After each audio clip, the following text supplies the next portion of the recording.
here of myself along with Dom, Parker, and Pat, but also an old friend has made his return, Mr. Ryan Sandstrom. Welcome back, buddy.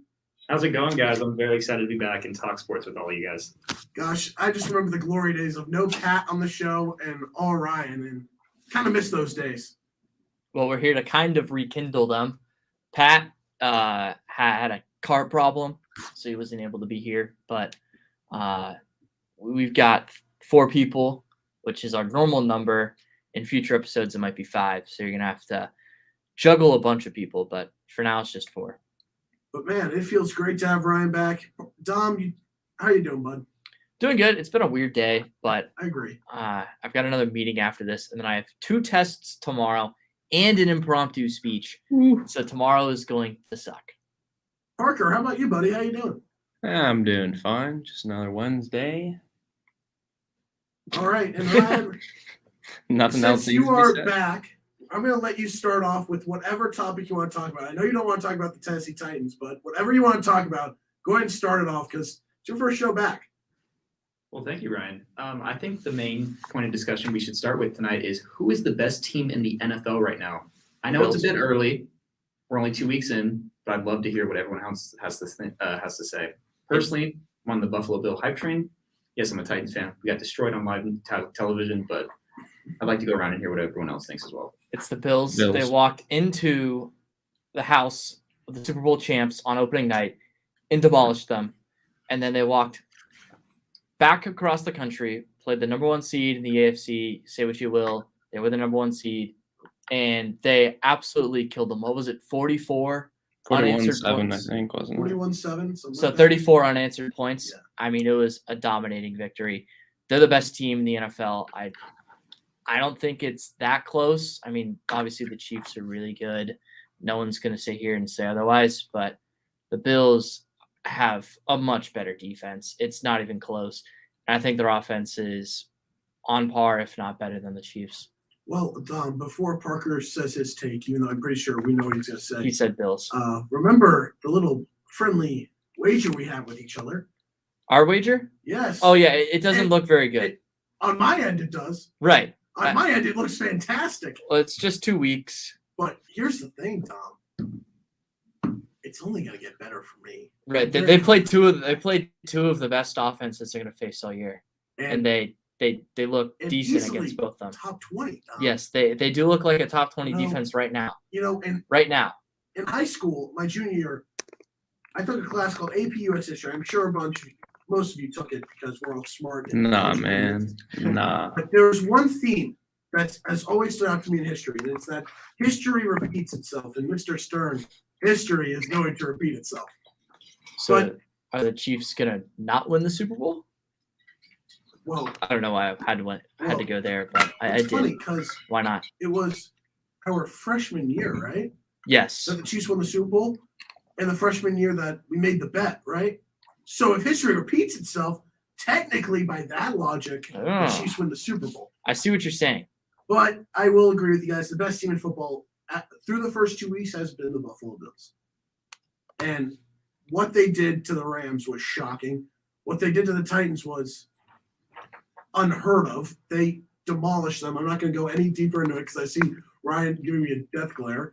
But they've looked really good. Josh Allen has looked great. The defense has looked really good. They're getting a lot of pressure. Von Miller has had a huge impact in only through 2 games. So that's been the best team in football so far, and I don't think it's going to change. They're really, really good. And the crazy thing about last week is that they didn't even have their number 2 wide receiver in Gabe Davis. He was hurt. And they still put up 41 points. So really impressive stuff from that offense, but especially the defense as well. So we do this every week, and I know for some of us it's going to be tough, but how have our teams performed through the first 2 weeks of the season? Disgustingly. And you know what? I don't want to go from worst to first, but I think it's only appropriate. So, Ryan, go ahead and take it away. Damn, Rude, welcome back. Oh, I thought you were going to say we're going to start with Parker because, I think Parker's going to go on for a longer tangent than you, so I think we should get yours out of the way. All right. So the good news with the Titans is the AFC South Division Championship is still up for grab. We could still claim that title. It's only 2 weeks in. The next 5 weeks, we play the Colts twice, the Washington Commanders, and the Houston Texans, along with the Bengals. There's a great chance that we go 3-2, 4-1, and pick up some W's in interdivisional play as well. Not impressed by the offense other than Treylon Burks. He started off well in both games and then kind of slowed down, given the Bills had a great defense, so he didn't get a lot of opportunities to make plays. But the defense has been, I don't want to say stellar, but they've met expectations for me. Jeffrey Simmons is arguably a top 3 edge rusher in the league right now. Harold Landry's out for the season, which definitely blows, but I think the Titans will back it up and get a few W's here. Start off with the Raiders next week. It all comes down to Derrick Henry as well. Against the Bills, 13 rushes for 25 yards. It's not going to get the job done, averaging 1.9 yard a carry. It's just not going to do it. The play action game's been okay. Malik Willis came in through 4 passes for 6 yards. Looked good with his legs, but other than that, wasn't super impressed by him. Again, given he played the Bills, but I have high hopes for the team. The division's weak. There's still a chance for us to get out with the title, but rough start. But pass over to Parker and let you guys hear how he wants to say about the Broncos. Man, this team. I mean, it's first-year head coach.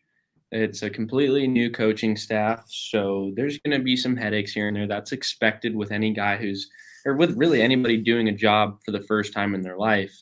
That's completely okay. But, I mean, the lack of competency from the coaching staff all the way down from top to bottom is really mind-boggling. The kind of things that I've watched over just 2 games, small sample size, but 2 games where you're playing significantly inferior opponents has been really disturbing. I feel like that's a good word for it because I've never seen the lack of awareness, the inability to utilize timeouts correctly, the penalties, the just overall, trying to think of the right word, just dysfunctionality of the offense being able to execute in the red zone, the offense being able to get snaps off. The plays have been relayed extremely slow from Hackett, who's calling the plays, to Russell Wilson, to the point where they're getting down at the line with about 7 or 8 seconds left, to the point where the home fans, a mile high, were even counting down play clock. I've never seen that before. Like, that's NBA stuff when fans are trying to mess with the road team and they're trying to throw them off with how much time's on the shot clock. I've never seen that in an NFL game with the home team. So it's a lot of very fixable things. I think the only concern really comes from just, the significance of the kind of lack of competency that's been shown with the coaching staff, because while it's going to get better, it's just like, how is it ever this bad? I mean, I know it's the first time Hackett's been the head coach and a lot of these other guys have held higher up positions in their lives, but it's just been really weird. There are some positives to take away from it. They've been the number 1 team in average yards per drive. They're able to get down the field rather easily. And it's really not that close, but it's just the absolute chaos in Seattle with the fumbles, goal line, all the way till week 2, where they're still not in the end zone. Again, defenses that you should be able to score on pretty easily. It's just really bizarre more than anything. I feel like that's another good word. I think it's definitely going to get better. I think this is definitely a really good team. Injuries already piling up so heavily, and look, every team deals with injuries, but oh man, I mean, it's just brutal to think that for Sunday Night Football, they might be without their wide receiver 2 after their wide receiver 3 already got hurt and out for the year. And then their number 1 cornerback with Surtain potentially missing that game as well.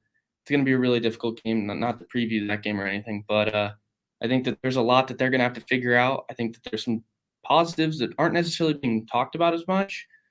While I do believe they can turn it around, they're going to have to, because the first half of their schedule is significantly easier than the second half, so you can't afford to lose these games. Parker, I do have a quick question for you. Sure. What did you think of Russell Wilson yelling line, tell the defense to run or pass? Cringe. That's Pop Warner. That is so Pop Warner. I agree with you, Don, but Parker, I want to hear your take on that. Fine. I mean, that's a good teammate. That's leadership. So I'm good with it. All right, Don, let's start you with the Rams. Yeah, the Rams, they have not been very impressive thus far. The week 1 blowout to Buffalo Bills was hopefully a wake-up call for the team, and they showed up really strong against the Atlanta Falcons. And the Falcons aren't a great team, and it looked like it was going to be a blowout win, and then all of a sudden everything went crashing down. And we saw this at points with the Rams last year, and we certainly saw it in the second half against the Bills. Just turnovers, big plays. It was really ugly, and the Rams were fortunate that Jalen Ramsey, who for some reason was getting dragged for being like a bad corner after his week 1 performance, and albeit his worst performance of his lifetime. He was awful week 1. Everyone's like, oh, Ramsey's overrated. No, he's not. He had a fantastic game week 2, and I forget who the receiver was that he mossed, but it's pretty cornerback Moss as a wide receiver. I'm pretty sure that was Zacchaeus. Well, that would make more sense I'm then. pretty sure that's who it was. But I could be wrong though. Ramsey got an interception at the goal line to seal the game. And it's exactly what Ramsey did in week 2 last season against the Colts and Carson Wentz. Got an interception. It wasn't on the goal line, but it ended the game. So maybe it's a sign of good things to come. I'm not really sure, but the Rams have looked very, very shaky and now go on the road against a divisional opponent in Arizona this week. I'll be there. I'm super excited. I'll be in the press box. I'll be with the Rams radio commentator, JB Long. I'm super excited for that. But I'm not too optimistic about the Rams right now. If there's one thing, it's that all 4 teams in the division are 1-1, as unfortunate as it is for the 49ers and Trey Lance. I think that really hinders their ceiling on the season. There's a lot of people in the 49ers community, the front office, that think that this team right now is better with Garoppolo than Lance. I'm not sure I buy that, but no matter what you want to say about it, thoughts go out to Trey Lance. It sucks, but it helps the Rams. Like, that's just the reality of it, in my opinion. So it'll be interesting to see how the NFC West plays out, because the Cardinals have not looked good. The Seahawks are not good. They got lucky week 1 against the Broncos.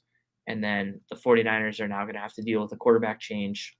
So the door's still wide open for the Rams, despite looking really bad through 2 weeks. All right, we'll go on to the at week 1 being there and seeing the Chiefs demolish the Cardinals was absolutely fantastic. Mahomes was exceptional. He was spreading the ball around really well. Kelsey had a huge game. Juju had a big game, had a couple of fumbles, but that's all right. And then Clyde Edwards-Helaire has been terrific throughout the first 2 games of the year. He's running as the best that he has run in a Chiefs uniform, running a lot more aggressively. And they're using him in the passing game a lot more, which is really, really nice to see. So I'm very happy with how the offense has looked. Defense has been shockingly good. Held the Cardinals' offense to 7 points before garbage time. I'm very happy with that. If you would have told me that the Chiefs would have done that and that late into the third quarter they would have surrendered less than 150 total yards of offense, I would have called you crazy. But the defense has looked really good. And then the defensive play translated into this past week against the Chargers when the offense really could not seem to get anything going. Chris Jones was a beast, 2 sacks. And then you also have to look at the rookie Jalen Watson, pick 6. The defense made plays. The defense was the reason why the Chiefs won that game. And I think week 2 said more to me than week 1. And that's because even when the Chiefs could not get anything going consistently on offense throughout the game, and when they just did not play well, they're able to win close games against really good football teams. And that makes me very confident in the Chiefs that when they're not playing well, they can still pull out a win. So I'm very happy with how the Chiefs have played throughout the first 2 weeks, and they're 2-0. So if you would have asked me if they were going to be 2-0, I probably would have said no. I would have thought that the Chargers would have beaten them, just because the past couple of years the Chargers had stormed into Arrowhead and won on the road. The So Chargers they beat the have Warriors. Justin Herbert and the Chargers have covered through regulation every single time against the Chiefs. Yes, they have. So I will say that. But very happy with how the Chiefs look. And Dom, you mentioned something that I do want to talk about. Are the Niners really better off with Garoppolo than Trey Lance?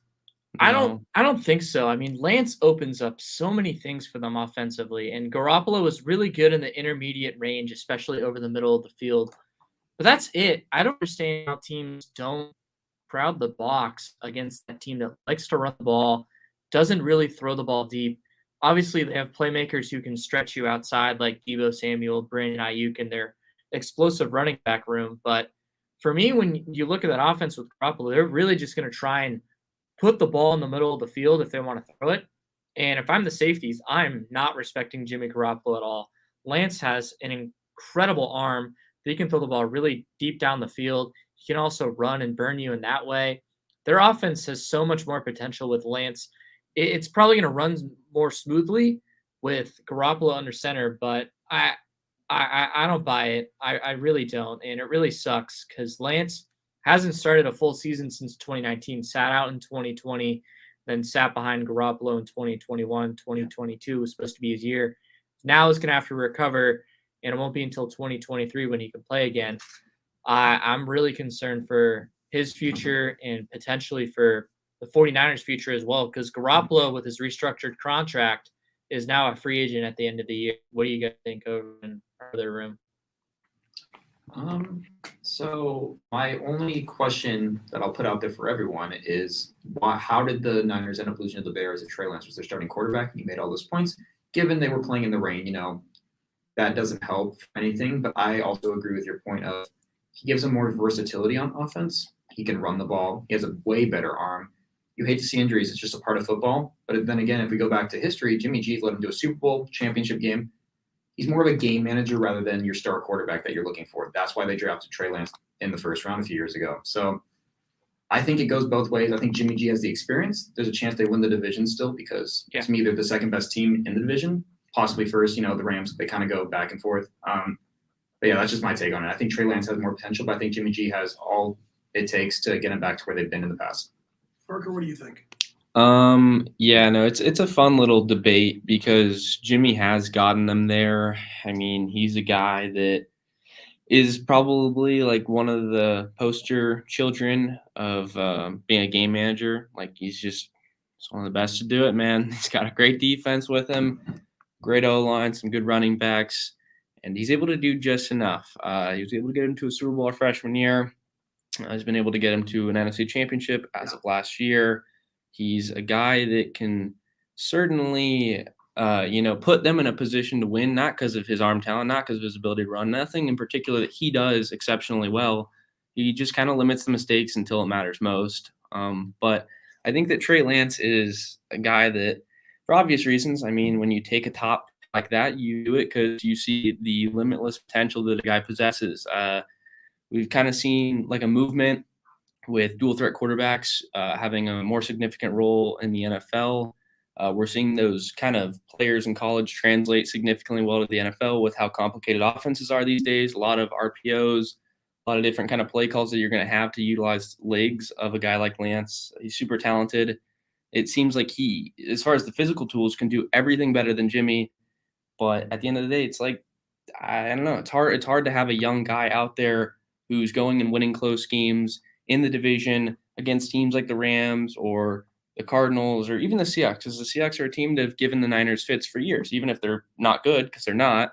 It's still always tough to win those difficult division battles, and I think that a guy like Lance has all the tools to do it, but I don't know if he was ready necessarily. So I think that one more year, obviously it sucks that he's hurt, but one more year to kind of gather himself, learn a little bit more about the playbook and be ready for next year wouldn't hurt necessarily. So I think Jimmy G for them kind of worked out great. It was kind of it was like the opposite of the Browns where, Baker had already won it out. There were rumors Jimmy G was maybe going to look to be traded, but he didn't. So he was there and he fell into their lap. So, they're just going to make the most out of it. They're still a good team. We've seen how high the ceiling can be with Jimmy.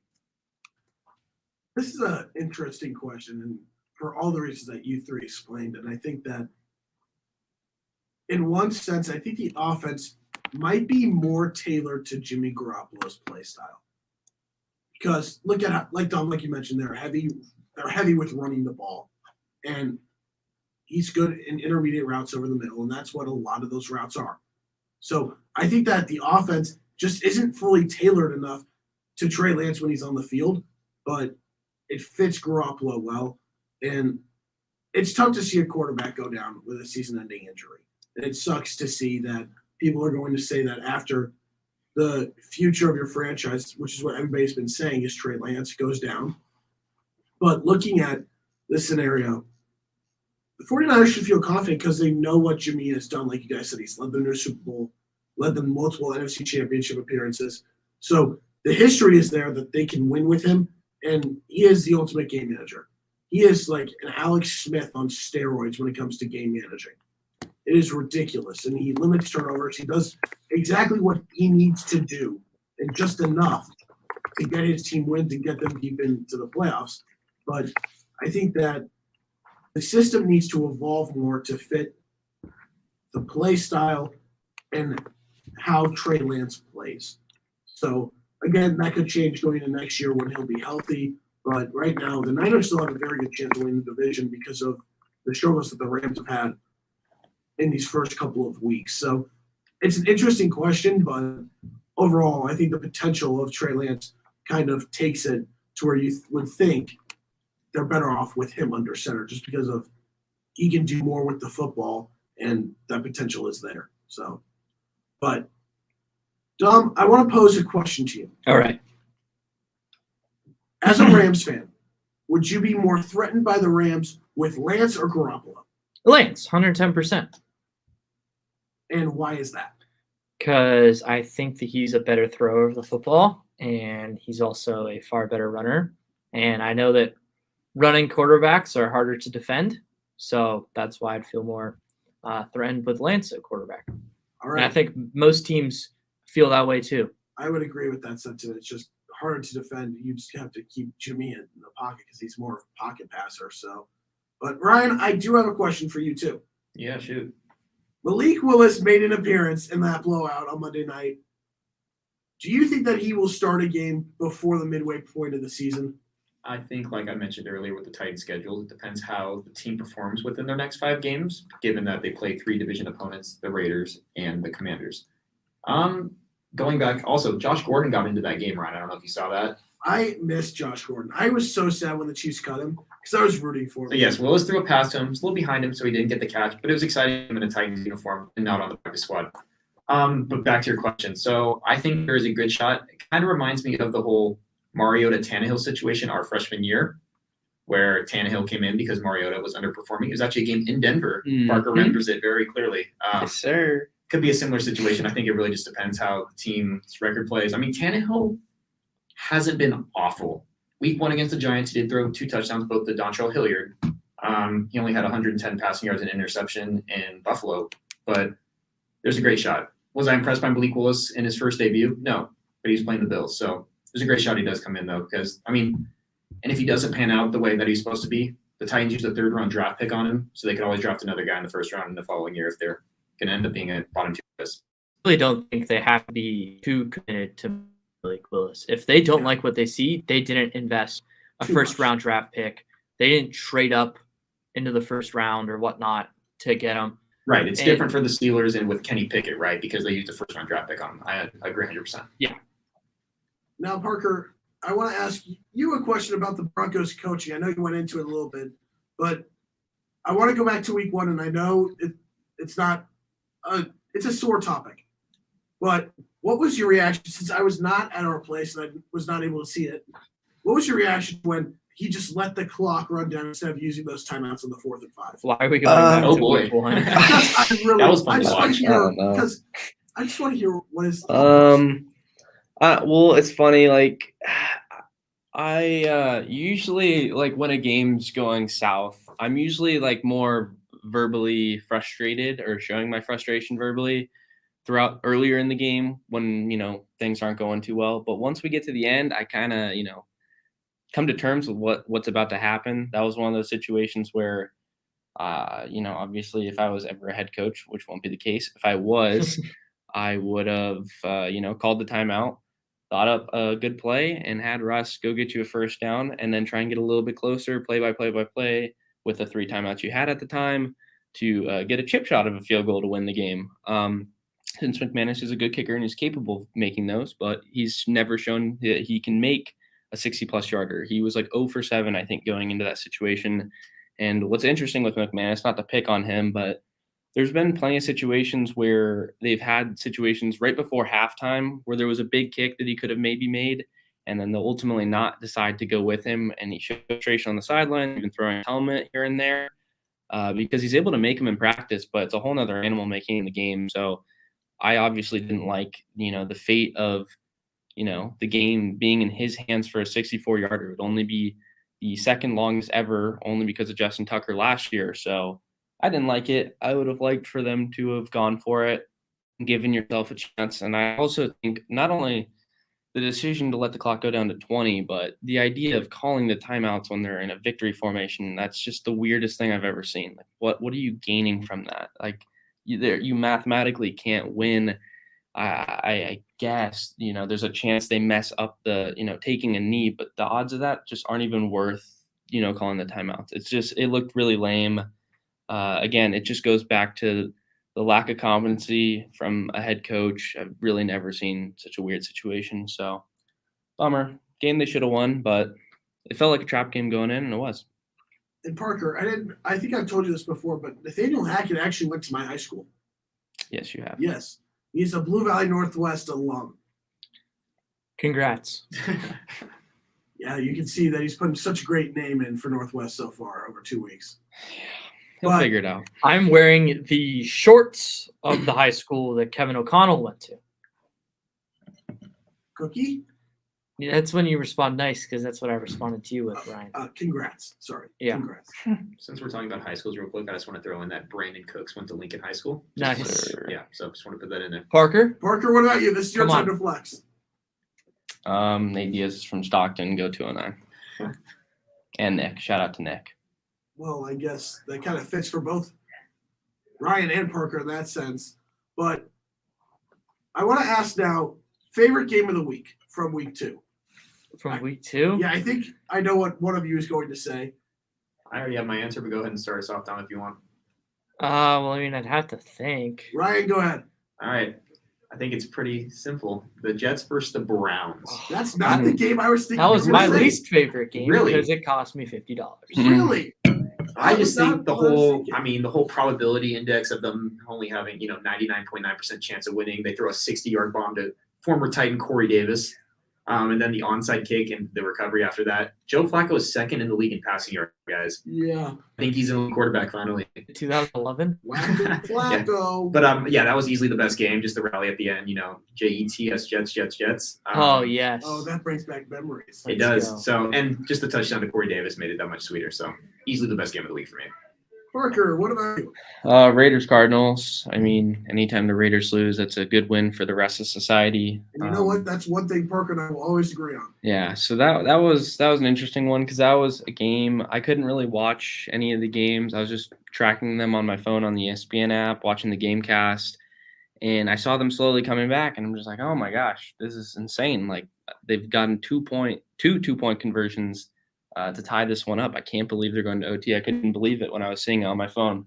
I thought maybe it was a glitch since that app always has glitches with their GameCasts. And the one where I especially thought there was a glitch was for overtime when Renfro fumbled for the second time. They were lucky. They recovered the first one, but, Lightning did not strike twice in the same place as the Cardinals were able to scoop and score. It was the longest scoop and score touchdown to win a game in NFL history, fun fact. So super cool to see that.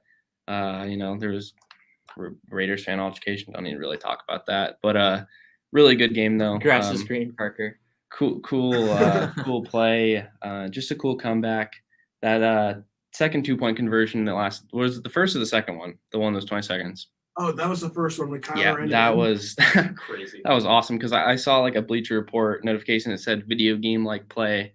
And I'm like, all right, let me check it out because I was curious how they had come back. And then I saw it and was like, oh, my God, 20 seconds long. I mean, I don't know what if there's even like a record that's on file of what the Tyler longest play in is, space is a top 5 quarterback in the NFL. but- Tyler no, in I mean, the pocket. The little man is is tough to bring down. Not good. And I saw someone tweet out with a clip of that play saying Kyle looks like a toddler running away with his parents' phone after he stole He it. looks like a He Pop looks like a Warner. toddler. He looks Yeah. like a Pop Warner QB out Mhm. there. Yeah. Is What he about looks like. Byron Murphy, guys? You see him almost sell the game there at the end? With the fumble? Yeah. That Yeah. almost gave me a heart attack. That was brutal, too. I mean, What'd you have? You just probably wanted the Raiders to lose? Yes, I just wanted the Raiders to lose. Okay. But, no, that was a really good game. Dom, what about you? Your favorite game of the week? New England Pittsburgh classic AFC matchup. Wow. went down to the wire, 3 points. These two teams are in a new era, the Mac Jones era, and then currently the Mitchell Trubisky era. But I mean, he The sucks. MVP, baby. Yes, soon to be the Kenny Pickett era, who I'm not convinced is going to be good in the NFL. So it's kind of cool to see these two teams in a mesh to find an identity at the moment, facing off two of the biggest brands in the NFL. Thought it was cool. It's a really good game. I didn't really watch a whole lot of football this week just because I had a meeting and then I was at the Padres game. So, yeah, but I will never forgive the Browns. It's $50, but oh my gosh, dude, come on. All they had to do was hang on and cover that spread, and I won $50 in my pick'em pool. It's all right. I won week 3 last year, so hopefully I can win it again this year. All right. The one game that I thought Ryan was going to start us off with, nobody said. Ravens-Dolphins. That game was insane. Let's just look at the fantasy points first, and then I'll go into the game. Lamar had 55 fantasy points. Waddle and Tyreek Hill each had over 40. I don't remember how many Tua had. I think he had well over 30. He might have been over 40 as well. But my gosh, that was impressive. Going into that fourth quarter, I believe they were down 35-14, and then Tua just took off. The offense got going. Waddle had a pair of touchdowns. An insane comeback. I thought that going into this year, the Dolphins were going to be a mid-tier team and struggled to find their offensive identity until they got to the middle latter part of the season. But man, that trio is really dangerous, and they've shown that.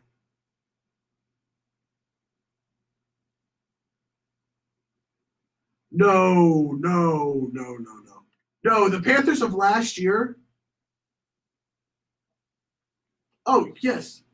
Yes, they were so underthrown, but Marcus Peters was burnt to a crisp, so it did not matter. Yes.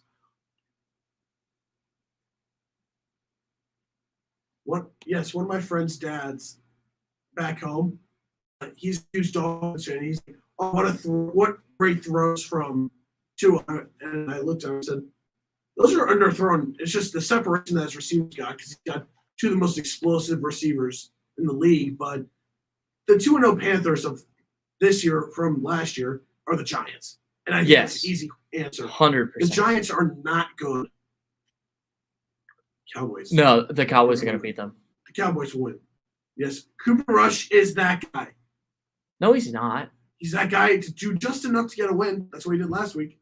I mean, I think that the Cowboys have an incredibly underrated defense, and they have a defense that pretty much locked up the Buccaneers. And when you consider what their offense has done against two offenses that are supposed to be elite, what the Cowboys have done thus far is really damn impressive. Yeah. I think the Giants are going to struggle this week. I agree. Micah Parsons might be like the third or fourth best defensive player in the league. I think he's winning D-Boy. He absolutely could. I mean, I think he needs to be in the category with Donald, with Watt, with Garrett. I agree. I think he needs to be in that category. He's been that good through, 20 games? Yeah. The 17, the playoff, and then 2. Math. Maybe journalism majors. It's not dry now, but business. But we can do very simple math. Now, I want to ask about the Bengals. We just talked about the 2-0 Giants. What about the 0-2 Bengals? Are you guys worried about them? Yeah.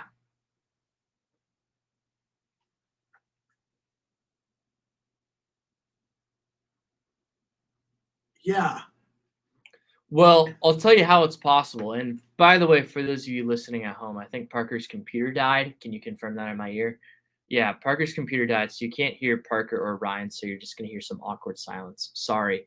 But they won so many close last year, and it's not sustainable. They're a decent team, and they were last year. They won very close games in the playoffs. The Raiders had a chance to tie up the game at the goal line at the end. Game-winning field goal against the Titans, game-winning field goal against the Chiefs, and then lost a close game against the Rams. They're a good team. But when you're in those close games, it just takes a couple of plays to not go your way, which is exactly what's happened to them through 2 weeks.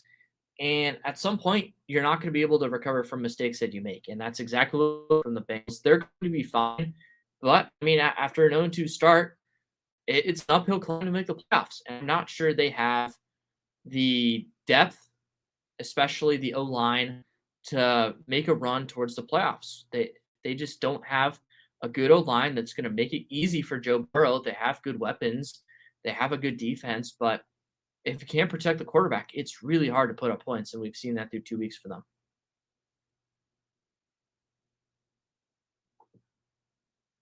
Oh, yeah, you just saw that too?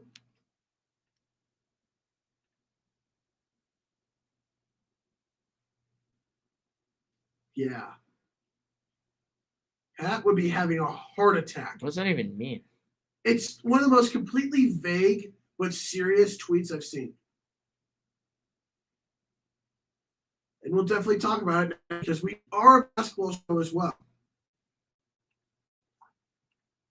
Training camp starting, and then I know it is because the Warriors have a game in I think Japan. I'm pretty sure preseason, so it's almost here. Short off season for the NBA, I gotta say. Yeah. Okay, I want to talk about the Bengals real quick. How can that offensive line be as bad as it is compared to last year's? They went out and made upgrades, which is what we thought, but it's looked worse. In the last 4 Bengals games, Joe Burrow's been sacked 24 times. Yikes. That's so funny considering they were, in a Super Bowl and man. Do you know what this is kind of reminding me of? When Andrew Luck was playing, because Andrew Luck took a ton of hits.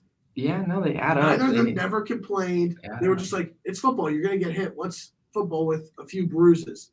But it's being like seriously dangerous for like the future of the Bengals franchise if they cannot find the right offensive line to protect Joe Burrow because he's already had a serious injury. Mm-hmm. He had his appendix taken out. Who cares? Yeah, I don't know if that really knows but much, but yeah, but like you got to protect your franchise cornerstone, and right now they look bad. they've tried. I mean, 4 of their 5 starters are new guys. The only guy Yeah. coming back from last year is Jonah Williams, I'm pretty sure, right? Mhm. So it's like, I think so. yeah, The because only good they got one. Alex Kappa from the Bucks and a few other guys, but it's just, I mean, they've tried to make the changes and they're not seeing the results, and they've locked a lot of money into these new guys. So it's like, can they keep recycling through guys every season? It just doesn't seem like a suitable option for Yeah. anyone. But I also think that as the season goes along, that group's going to grow more chemistry and they could become better. I think Yeah, I that's think- another way to look at it. Yeah, I think a combination of chemistry and just, I don't know, maybe learning the pass blocking, run blocking schemes a little bit better. It could be a combination of those things because I know as a Broncos fan, like for the longest time, I mean, their O-line this year is okay, but for the longest time, the post-Manning era and even his final season there, the O-line was atrocious, and it just seemed like they'd keep bringing in new guys that on paper were supposed to be good fits and they're supposed to play well. They weren't. So a lot of it has to do with coaching, a lot of it has to do with scheme and chemistry. So it's not so simple, I feel like people oversimplify Yeah. offensive linemen just, being filled in and playing extremely well. And I feel like I kind of did that with my prediction with the Bengals, but I mean, it's just been unbelievable how bad it's been. But it should get better. How better, I don't know, but it should get a little bit better. I feel like they tried to do something like the Chiefs tried to do, like the Chiefs did after the Super Bowl when Mahomes was hit almost every time he dropped back. They tried to just do it all at once. And here's the thing with what the Chiefs did. They went out and drafted 2 guys. So being able to find the right guys in the draft, getting Humphrey in the 2nd round and then getting Trey Smith in the 6th round, like that's just great value that you got there.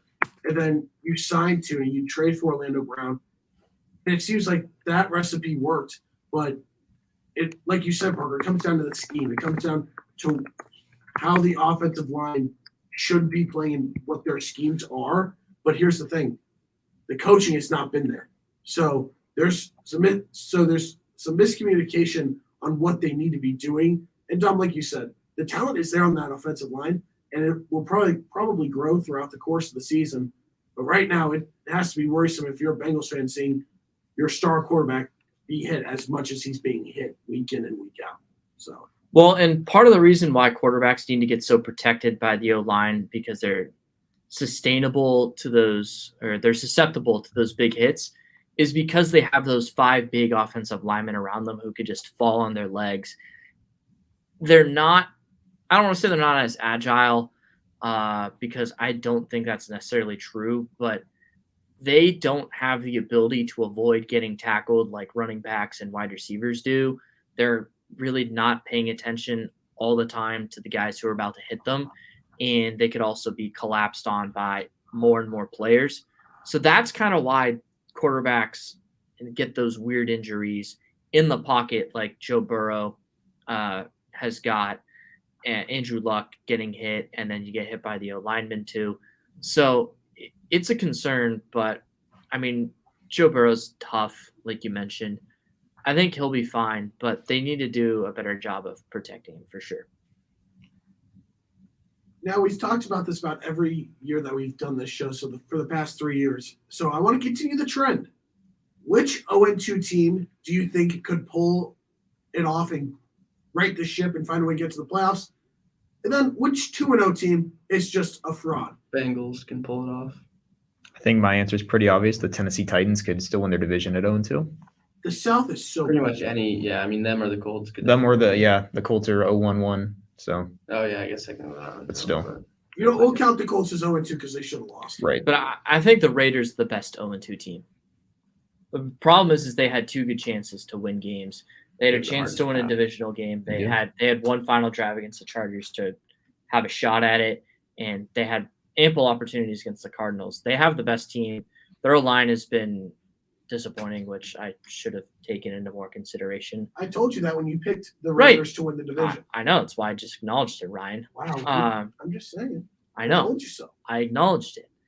Anyways, so I think the best 0-2 team and the team that has the best chance of making the playoffs is the Raiders. But it's going to be really hard for any of these AFC teams in a really loaded AFC, with the exception of the Titans, because they can still win their division, to make the playoffs. I mean, the Bengals, technically, with their entire division being 1-1, I mean, they lucked out so hard with the Ravens and the Browns Yeah. blowing They those needed that. leads. Yeah. Two teams blowing 2-score leads in the fourth quarter. So I mean, they're technically not out of it. I mean, if we're gonna give the Titans a shot at winning their division, I feel like it's fair to give it to the Bengals.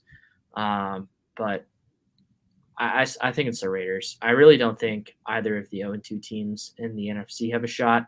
The Panthers and the Falcons, but I mean, the Raiders, the Titans, they have a good shot. And even the Bengals. It's weird how we view the 0-2 teams in the AFC compared to how do we view the 0-2 teams in the NFC. Because the But AFC is a deeper. Oh, 100%. 100%. Then, I thought you were going to 2-0. continue talking, Dom. no, 2-0 would be Giants. Yes, I think that's the only answer is the Giants. See, I'm not high on the Dolphins, but I would agree with you guys on the Giants. I'm not a big Dolphins guy still. Why are you so skeptical about the Dolphins? Ryan? I'm curious. Because of their quarterback, Ryan. Tua Tagovailoa. but I think that Mike McDaniel is going to do everything possible to get around that. I think they're going to make the playoffs, but I'm not sure they're going to be able to do anything in the playoffs.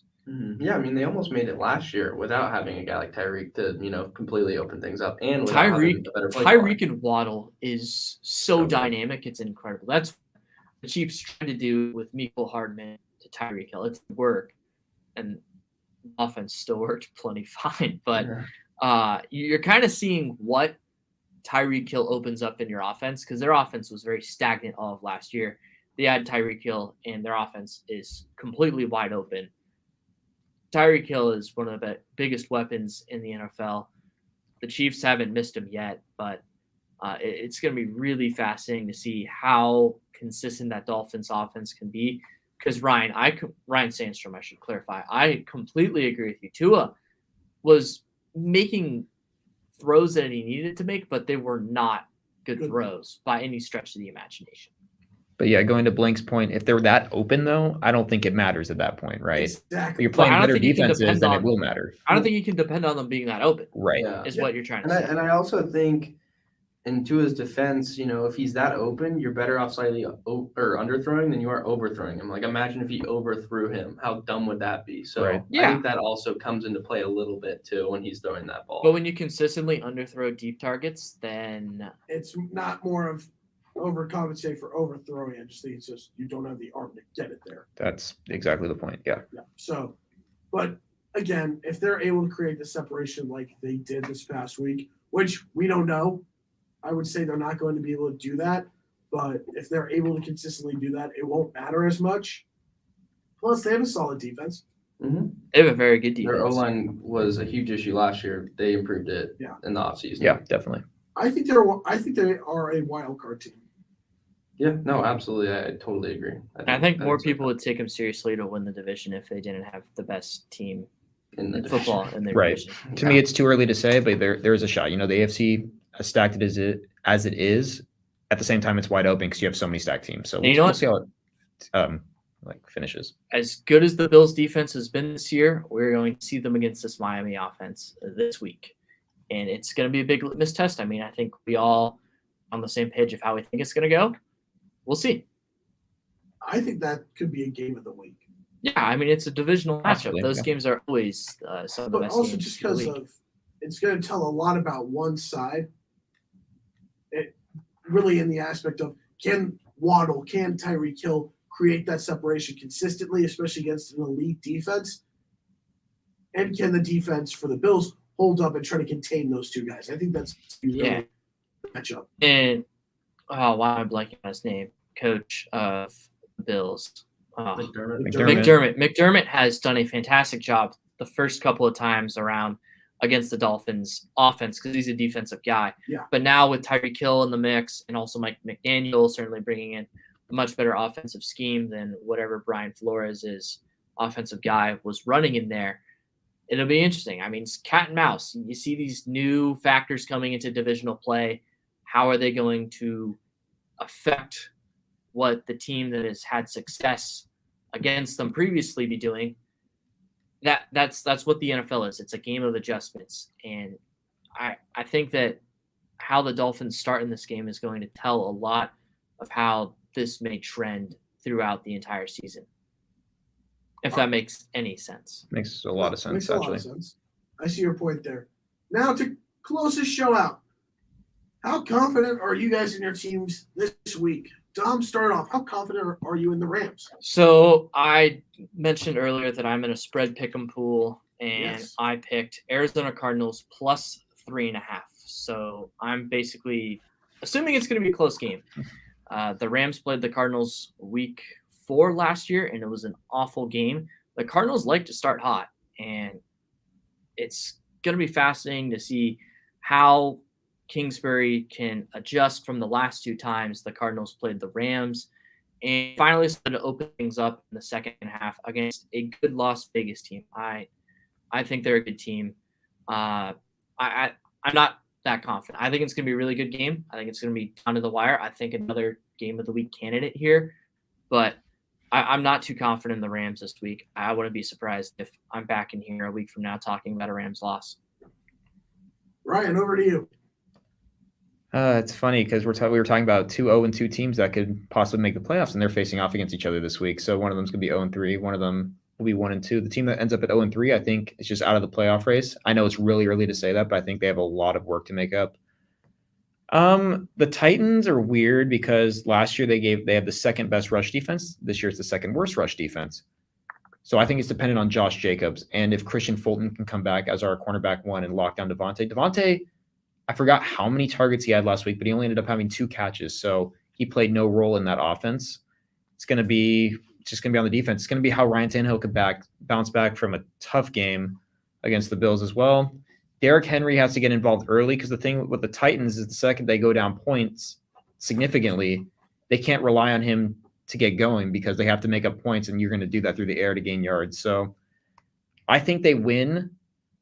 The Raiders, like against the Cardinals, blew that game. So I think it'll be a close game. Probably will come down to a Randy Bullock field goal, which is scary to think about because he really doesn't close out very often, which is unfortunate. But I'd like the Titans. It just really comes up how they can stop Devontae Adams and hopefully not let Josh Jacobs go off for 150 yards or something because knowing them, that's a real possibility. Parker? I feel fairly good. It was interesting because, like, with the Trey Lance injury, which sucks, obviously, it changed the dynamic of that game.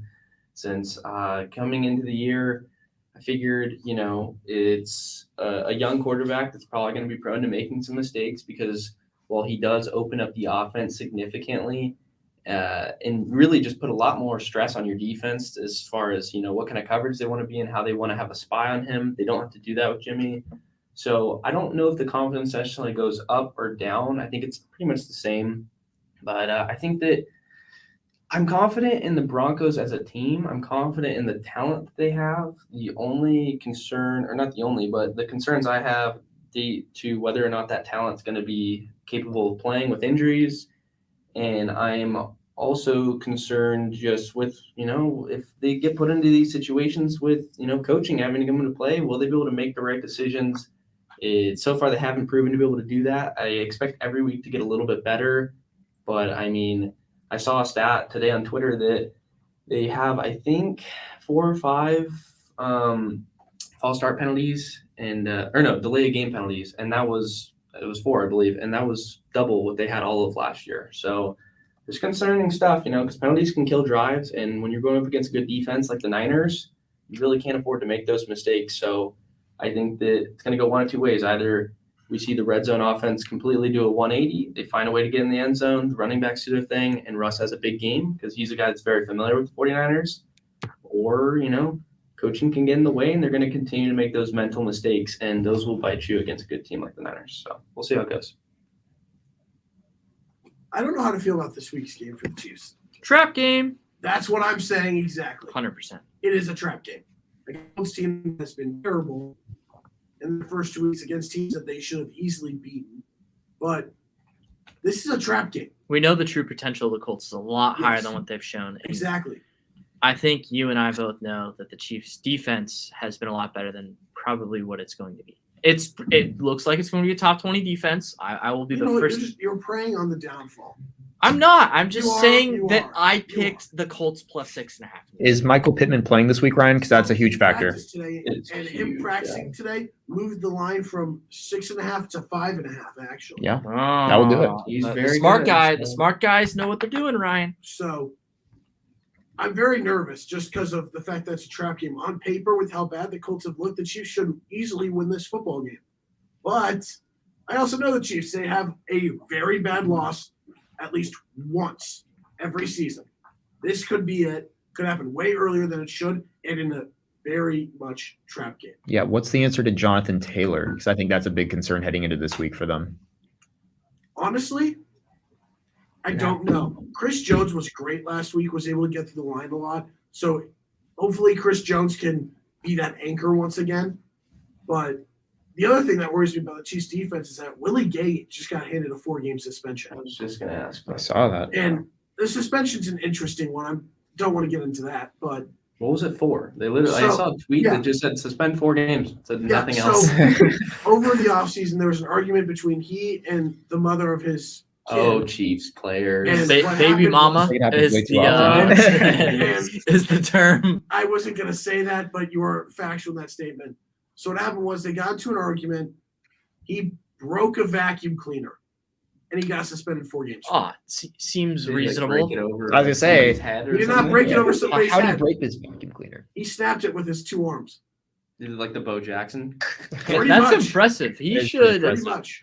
That's more impressive. Obviously, it was probably like some distress that Yeah, it's that should just You be a know- fine. You know, I Vacuum's think very sturdy the whole these days, suspension so. is weird. I think it's too hefty. It should for be what a the fine. situation was. I agree it should be a fine. So the Chiefs are going to need Darius Harris and a couple guys to step up in the linebacker room to fill that void. Who? What about Nick Bolton? Nick Bolton is the Yeah. other guy who is just Nick Bolton. he's the top guy. He's the Yeah, top he's the best linebacker. run stopper they have at Yeah. linebacker. So he's going to have a huge game. So also, I think Leo Chenal is going to have a big game as well. You've seen him start. I think it was last week he got his first start. No, he started week 1 too. I'm stupid. Sorry. So he started both games. He's a really good run stopper. So I think that he could have a big game as well. But I'm very worried about the linebacker depth with Willie Gay out. So Especially against Taylor. Am I with the Broncos, man? Let me tell you about linebacker depth. So I'm nervous, but I think the Chiefs will end up winning. I do think the Colts cover though. So that's all I will end it with. And there you go, Dom. But that'll end this week's edition of the 4-3 show. Hopefully next week everybody will be in studio. Hopefully Pat will be here. But Ryan, it's fantastic to have you back. Everybody, have a great rest of your week.